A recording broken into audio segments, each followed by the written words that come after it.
오늘도 말씀을 사모해서 아침 일찍 나오신 모든 분들을 주님의 이름으로 축복합니다. 어제부터 우리가 함께 묵상하고 있는 이 로마서 8장은 그야말로 복음 중의 복음이라고 할 수 있습니다. 신학교를 다닐 때 이 로마서를 가리켜서 모든 성경을 압축해 놓은 책이다 라고 말씀하시는 교수님도 계셨고, 또 어느 목사님은 혹시 우리가 말씀을 빼앗긴다 하더라도 로마서 8장만 있다면 충분하다라고도 하시는 분을 뵙게 되었습니다. 제가 신대원을 또 다닐 때 신약성경의 개론을 배우는 그런 과목이 있었는데요. 기말고사 1번 문제가 이 로마서 8장을 암기해서 쓰는 것일 정도로 로마서 8장은 신학교에서도 중요하게 다루어지고 있고 실제로 또 복음의 핵심이라고 해도 과언이 아닐 것입니다. 로마서 8장이 왜 이렇게 중요하게 다뤄지고 있을까요?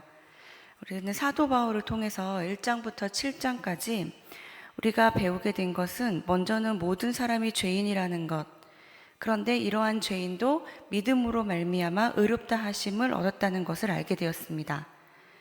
그러나 우리가 죄인임에도 불구하고 하나님 아버지께서 그분의 성품으로 인해서 우리를 의롭다고 여겨주셨는데, 그렇게 의롭게 여김을 받은 우리 그리스도인이 거룩하게 살지 못하고 우리 안에 있는 성령과 죄와의 갈등으로 인해서, 다시 말하면 육신의 생각과 영의 생각의 그 갈등으로 인하여서 우리 마음에는 선을 원하지만 실제로는 악을 행하고 있음을 가르치고 우리로 하여금 깨닫게 했습니다. 사실 사도 바울도 이 싸움에서 예외는 아니었습니다. 그래서 지난 화요일에 우리 함께 말씀을 대한 것과 같이 오호라 나는 공고한 사람이로다, 이 사망의 몸에서 누가 나를 건져내랴 라고 고백하기도 했습니다. 사도 바울뿐만이 아니라 누구든지 하나님을 사랑하는 사람들이라면, 하나님께 기뻐하심을 입고 싶어하는 그런 갈망을 가지고 있는 사람이라면 이러한 고민에서 자유로운 사람은 없을 것입니다. 이렇듯 육신의 연약함으로 인하여서 우리 자신에게서 아무런 소망을 찾을 수 없을 때, 우리에게 사도 바울은 이 로마서 8장을 통해서 그 소망이 우리 자신에서가 아닌 삼위 하나님만이 그 소망이라고 알려주고 있는 것입니다. 어제 우리는 1절부터 7절까지를 통해서 죄와 사망의 법, 그리고 생명의 성령의 법에 대해서 묵상을 했습니다. 하나님께서는 2절에서 그리스도 예수 안에 있는 생명의 성령의 법이 죄와 사망의 법에서 우리를 해방하였다고 말씀하셨습니다. 그러나 우리의 실상은 어떻습니까? 우리는 여전히 죄의 영향력 아래 놓여 있는 것으로 느껴집니다. 삶의 많은 순간에서 죄와 율법으로 인해 우리는 너무나 자주 두렵고, 그리고 그 두려움에서 벗어나기 위해서 혹은 죄를 짓지 않으려고 아무것도 차라리 하고 싶지 않다라는 무력함에 빠지기도 합니다. 스스로를 포기하고 정죄하고 나의 모습을 위하여 낙심하기도 합니다. 이 모든 증상들이 바로 죄와 사망의 법 아래에 있는 우리의 영혼과 삶의 모습들입니다. 아유, 또 이렇게 돼버렸네. 역시 난 안 될 줄 알았어. 지난번에 회개했는데 또 하고 있네. 난 역시 안 돼. 이러한 생각들이 의외로 자주 우리를 좌절하게 합니다. 우리는 분명 예수 그리스도를 믿고 있는데 왜 이렇게 안 되는 걸까요? 얼마 전에 인터넷을 통해서 한 강연을 하나 보게 되었습니다. 강연자는 예전에 중학교 교사를 하던, 그런데 지금은 심리학을 공부하고 있던 한 여성이었습니다. 이 사람은 뉴욕에서 중학생들에게 수학을 가르치는 선생님이셨는데, 보통 선생님들처럼 퀴즈도 내고 학생들에게 숙제도 내고 그로 인해서 점수도 냈습니다. 그러다가 발견한 게 한 가지가 있었는데, 좋은 점수를 받는 학생들이 꼭 IQ가 높은 학생들만은 아니었다라는 것입니다. 저를 비롯해서 참 많은 분들께 위로가 되는 말씀이 아닐 수 없죠. 어쨌든 이 선생님 말에 의하면 중학교 수학의 교과 과정은 쉬운 것은 아니었지만 누구든지 중학교 1학년으로서 열심히 그리고 꾸준히 공부를 하기만 한다면 교과 내용을 이해하고 배울 수 있다고 믿었다고 합니다. 그렇게 교직 생활을 하다가 교육에 있어서 교사로서 가장 중요한 것이 학생과 학습에 대한 이해라는 것을 깨닫고는 교직 생활을 그만두고 심리학을 공부를 하기 시작했다고 합니다. 사실 우리가 교육에 있어서 가장 기본적인 요소라고 생각해서 측정하는 것이 보통 IQ입니다.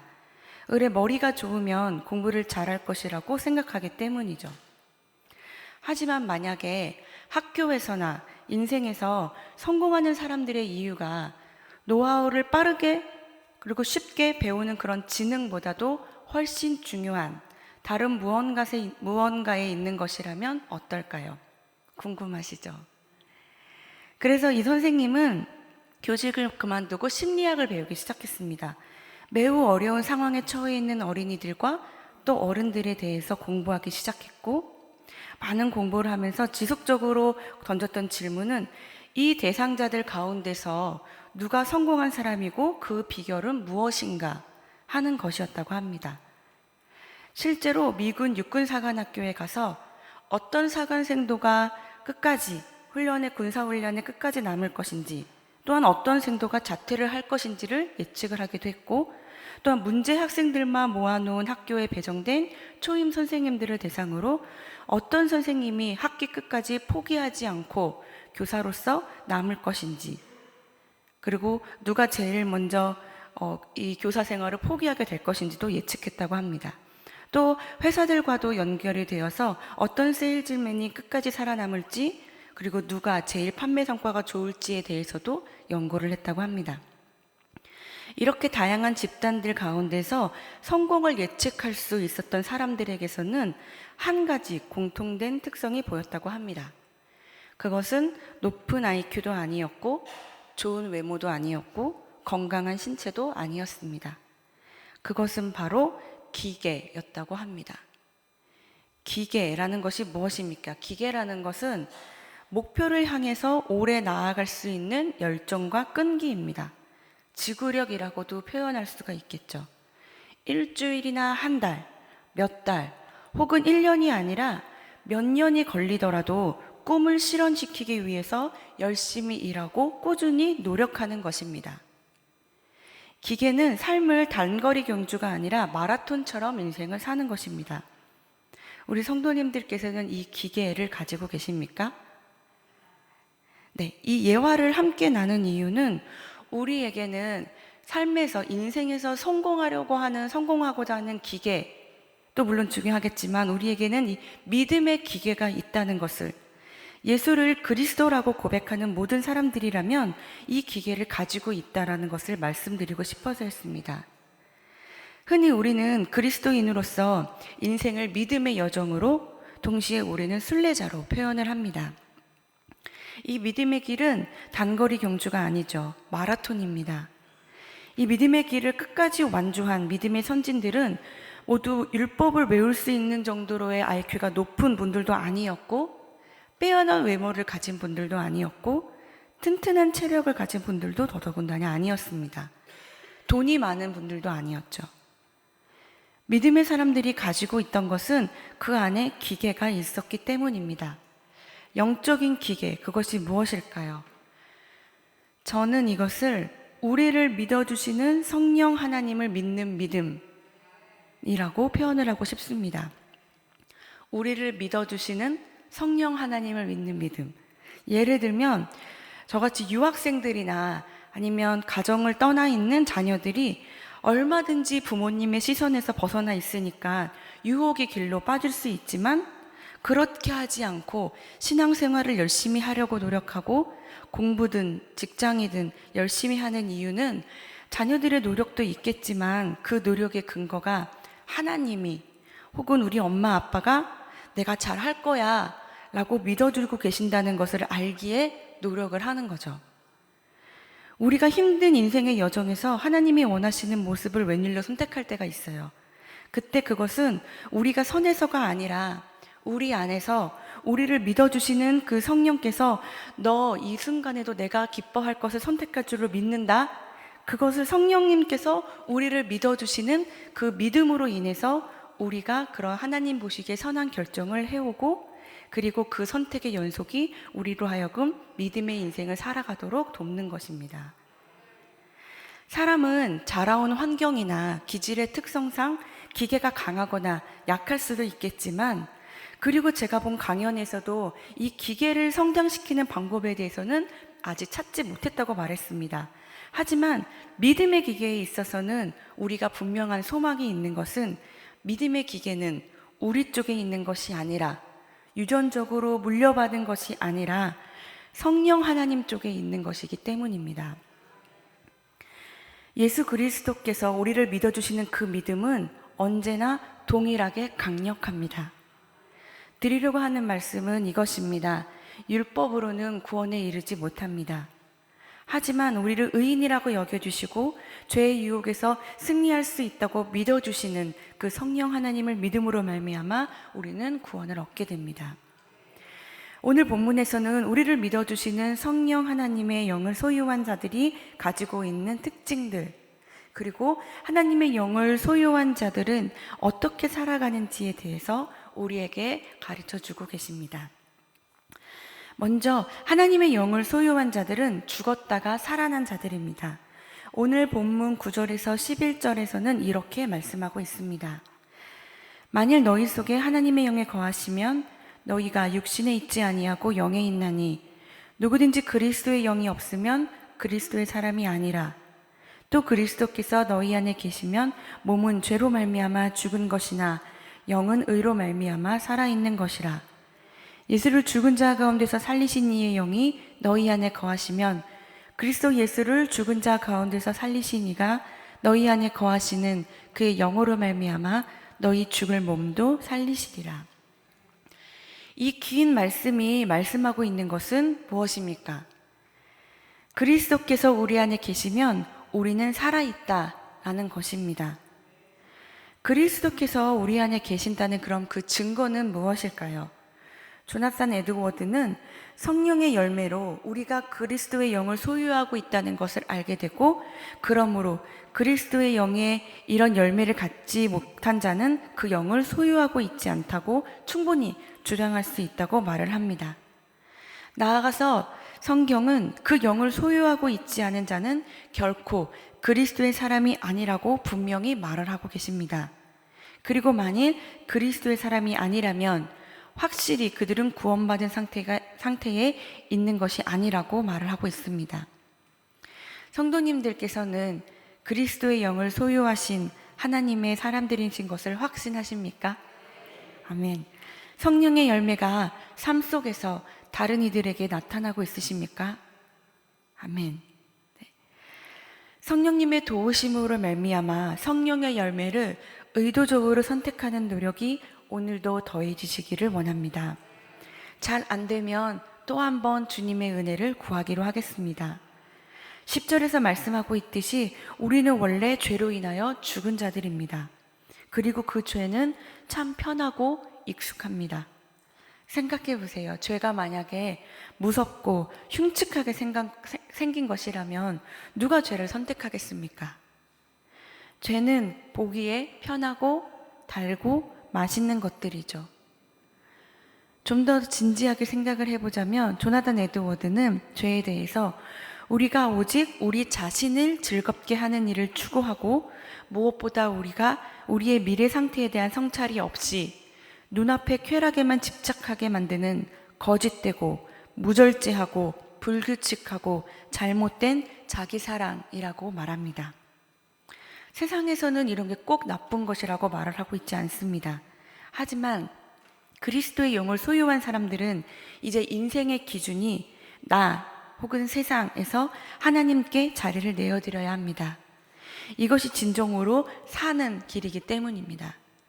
이렇게 영이 먼저 살기 시작하면 우리의 몸도 살리신다고 말씀하고 계십니다. 두 번째로 하나님의 영을 소유한 사람들은 육신이 원하는 대로 살지 않습니다. 12절과 13절의 말씀입니다. 그러므로 형제들아 우리가 빚진 자로 돼 육신에게 져서 육신대로 살 것이 아니니라. 너희가 육신대로 살면 반드시 죽을 것이로되 영으로서 몸의 행실을 죽이면 살리니. 엄중한 경고의 말씀을 우리에게 하고 계십니다. 이제 예수님께 빚진 사람이라면 육신대로 살 것이 아니니라는 주님의 말씀을 명심해야 합니다. 바울은 만약 어떤 사람이 하나님 나라에 속해 있다고 주장하면서도 하나님의 계명을 지키지 않았다면 그것은 헛된 말에 불과하다는 것을 말하고 있습니다. 성경에는 이런 하나님의 경고를 무시하고 계속해서 패역한 길로 가다가 망한 사람들의 이야기가 많이 등장하고 있습니다. 그들은 진짓 하나님의 경고를 무시하고 패역한 길로 가다가 계속 망하고 마음이 완악하여져서 하나님의 뜻을 알면서도 계속해서 의도적으로 하나님과 반대되는 길을 선택합니다. 그러다가 멸망하고 맙니다. 저는 우리 가운데에는 그런 사람이 없기를 원합니다. 의도적으로 육신의 생각과 반대되는 것들을 결정하시기를 원합니다. 하나님이 기뻐하실 것과 그분을 사랑하는 그 사랑의 근거에서 일이든 감정이든 결정하시는 것을 연습하시기를 권합니다. 하나님은 저와 이 자리에 계신 모든 분들, 그리고 여기에 계시지 않는 모든 분들까지도 사랑하십니다. 그래서 우리를 구원하셨으며 이제 우리가 그분 원하시는 대로 그리스도인의 삶을 살기를 원하십니다. 왜냐하면 그것이 우리가 사는 길이기 때문입니다. 그러나 만일 우리가 그 뜻을 알면서도 그것 무시하고 이런저런 핑계를 대며 계속해서 육신을 따라 살아갈 때 하나님께서는 분명히 말씀하십니다. 너희가 육신대로 살면 반드시 죽는다는 것입니다. 어느 순간에서도 죄가 정당화되는 상황은 없습니다. 하나님의 자녀는 반드시 죄의 종으로 살지 않으려고 애를 써야 합니다. 물론 아직 우리 안에는 죄된 옛 습관을 쫓으려는 성향이 있습니다. 그것 때문에 늘 고민합니다. 그것이 로마서 7장이었죠. 만나기만 하면 돈 이야기, 연예인 이야기, 재테크 이야기, 이런 엉뚱한 이야기들에 집중하는 분들이 있습니다. 이것이 꼭 나쁜 것만은 아닐 것입니다. 삶에서 소소한 즐거움을 때로는 지식도 가져다 주기도 합니다. 하지만 직분자이든 아니든 사역자이든 그렇지 않든 관심사가 다분히 세상의 낙에만 집중되어 있다면 그 사람은 진정으로 예수 안에 있는 사람이라고 하기 어려울 것입니다. 돈이나 가족, 성공이 나쁜 것이다라는 말씀을 드리려는 것이 아닙니다. 적절한 예화일지는 모르지만 재미있는 예화가 하나 있어서 소개해드리겠습니다.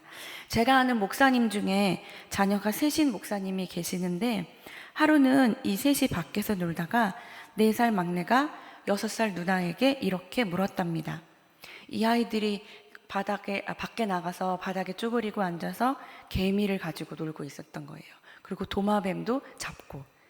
이 4살 꼬마가 6살 누나에게 뭐라고 물어봤냐면, 누나, 개미가 좋아? 아빠가 좋아? 도마뱀이 좋아? 그래서 둘째가 이렇게 대답을 했답니다. 아빠가 좋아. 이 대화를 듣고 있던 첫째가 엄마에게 말했습니다. 엄마, 쟤네들은 비교가 안 되는 거랑 아빠랑 비교를 해요. 개미나 도마뱀은 4살과 6살 꼬마들에게 삶의 즐거움을 가져다 줍니다. 그런데 그것들과 아빠를 비교하다니요. 4살 꼬마는 생각나는 대로 질문을 했고 6살 꼬마는 이미 답을 알고 있었고 9살 어린이는 잘못된 질문과 당연한 답에 대한 분석까지 가능한데 우린 너무나 자주 얼마나 말도 안 되는 비교를 어찌나 많이 하고 사는지요. 너무 그런 비약한 예화는 아닐 거라고 생각합니다. 세상이 줄 수 있는 그 어떤 즐거움도 하나님 아버지와는 비교할 수가 없습니다.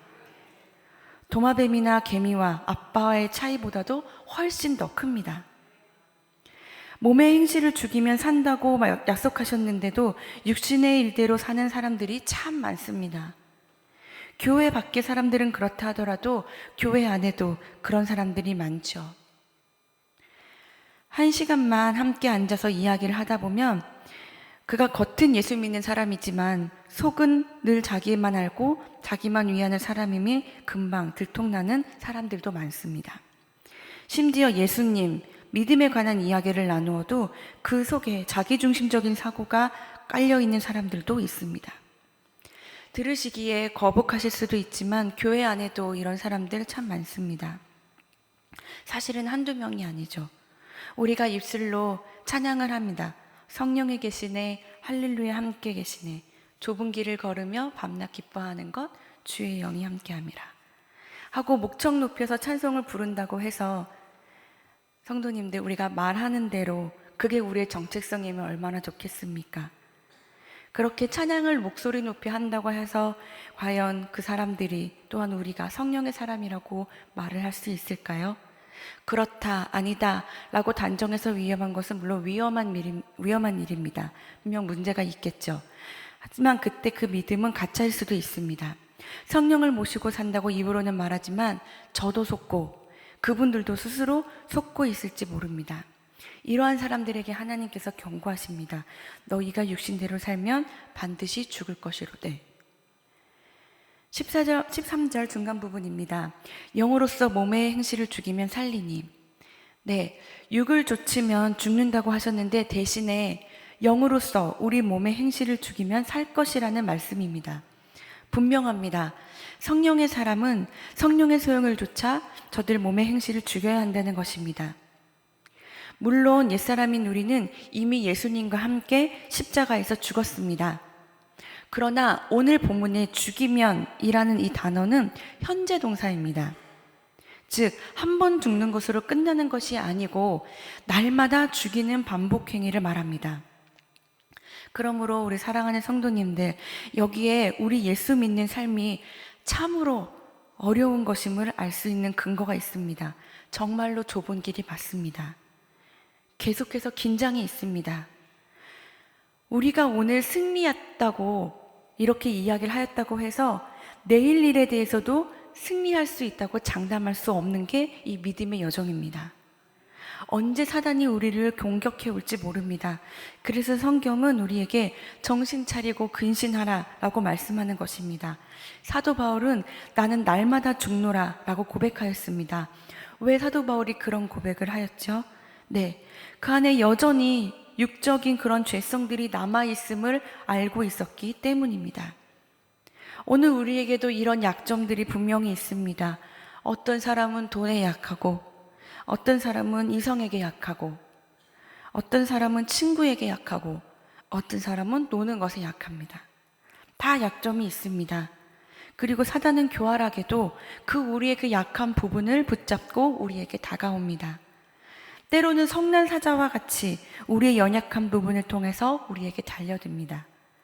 교활한 사단이 정말 진절머리가 날 정도로 싫지만 앞에서 계속 말씀드린 것과 같이 우리 안에 계신, 우리를 믿어주시는 그 성령 하나님께 도우심을 구함으로 승리하시기를 원합니다.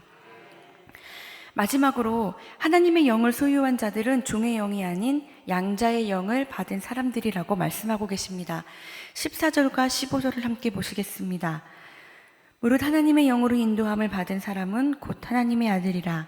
너희는 다시 무서워하는 종의 영을 받지 아니하고 양자의 영을 받았으므로 우리가 아빠, 아버지라고 부르짖느니라.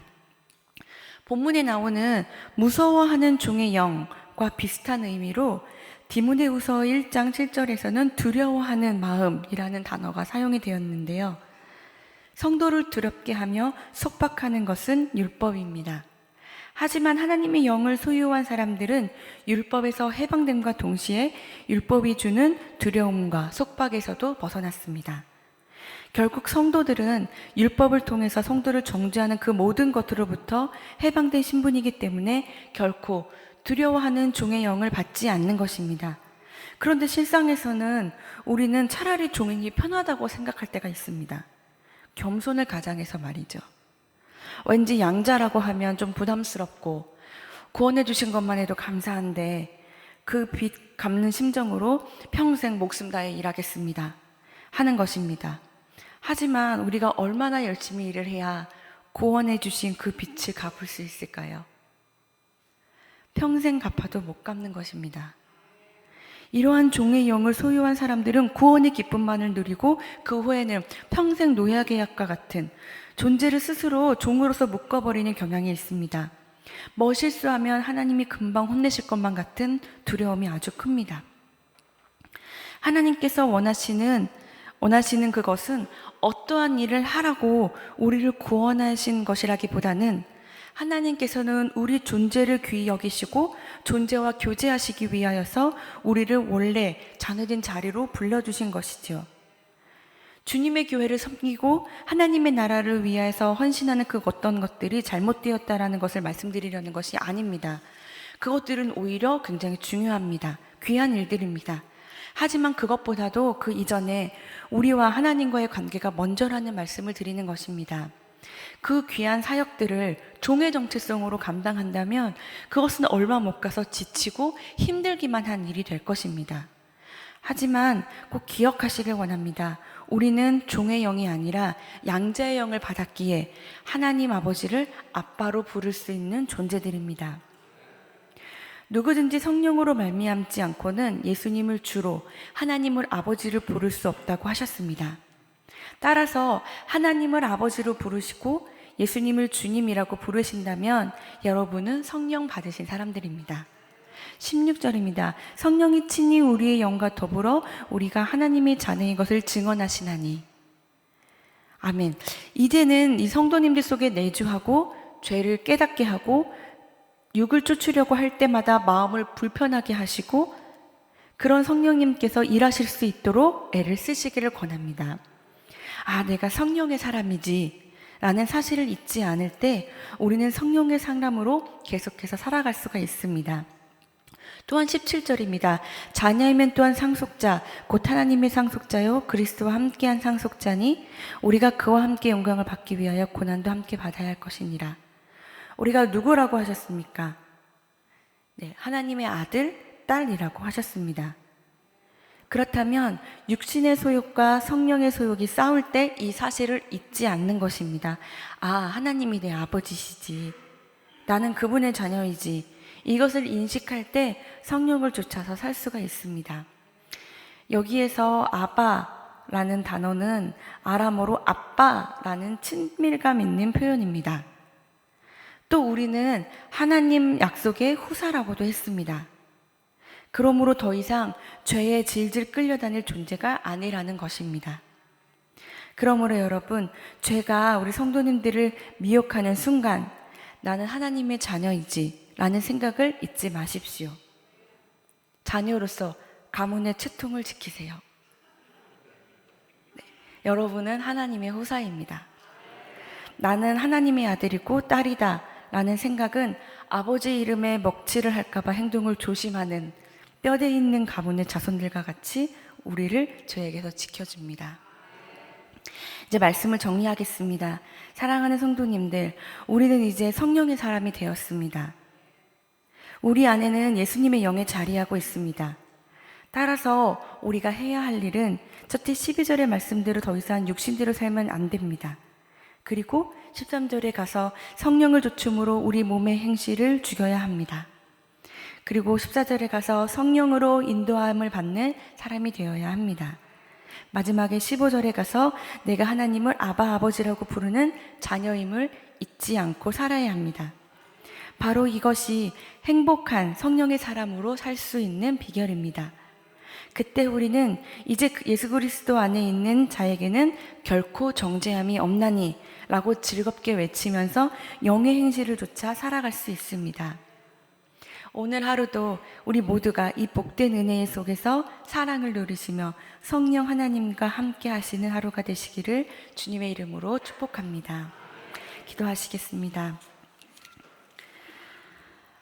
사랑하는 하나님 아버지, 하나님께서 우리 마음속에 내주하셔서 우리 인생의 주인이 되어주시고 주관자가 되어주셔서 감사합니다. 이 사실이 참으로 소망이 되고 힘이 됩니다. 우리를 끝까지 사랑해 주시고 믿어주셔서 정말 감사합니다. 오늘도 우리가 우리를 믿어주시는 성령 하나님으로 인하여서 넉넉히 승리하며 하나님 아버지께 기쁨이 되는 하루가 되도록 도와주시기를 간절히 원합니다. 우리를 도우시는 하나님으로 인하여 믿음의 여정 가운데 있는 우리들의 이 연약한 믿음이 더욱 하나님 안에서 단단해지도록 도와주시기 원합니다. 그로 인해서 오늘 하루 우리가 서로에게 성령의 열매와 하나님의 성품들을 잘 드러내어서 하나님의 나라가 더 확장되고 튼튼해지기를 소원합니다. 오늘 맡겨주신 삶에서 하나님을 누리며 함께 하심을 확인하는 귀한 믿음의 길 갈 수 있도록 우리 교회 공동체에 복을 주시길 원합니다. 오늘 하루도 주님께서 도우시는 힘으로 말미암아 넉넉히 믿음으로 승리하는 하루가 되게 하옵소서. 예수님의 이름으로 기도합니다. 네.